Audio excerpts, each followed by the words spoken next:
Allez, on y va. Top ordinateur. Son point fort, c'est le jeu de 1 contre 1. On va admirer une magnifique séquence de 1 contre 1 et surtout, regardez bien sa volonté de se battre sur le rebond offensif qui était à sa portée et évidemment derrière le repli défensif. J'espère que la vidéo va bien fonctionner.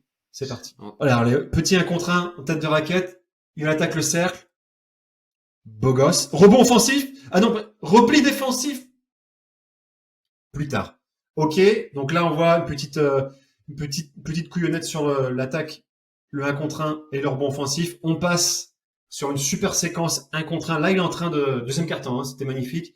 Il prend confiance, il prend ses responsabilités. Regardez bien, son point fort c'est le 1 contre 1, fixation et passe précise pour ressortir et permettre à ses coéquipiers de voir la balle dans les bonnes conditions. Donc là il va complètement refuser de jouer avec Porter, ça l'intéresse pas. Lui veut faire son 1 contre 1. C'est parti. Belle passe. Jolie Austin.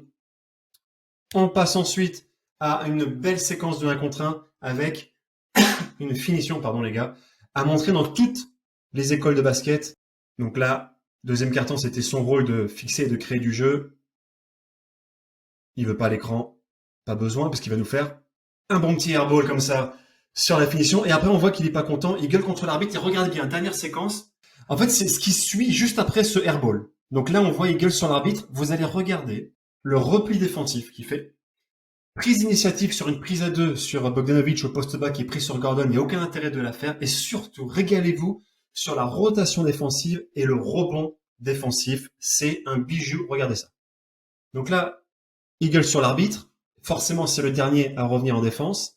Bogdanovic qui a 2 doigts de se casser la gueule. Et là, on ne sait pas pourquoi. Prise à 2, aucun intérêt. Regardez bien la rotation à 2 à l'heure, complètement. Et rebond défensif, box out, non, pas besoin, pas de problème. Et là, il est perdu. Son joueur est dans le coin, il sait pas ce qui se passe.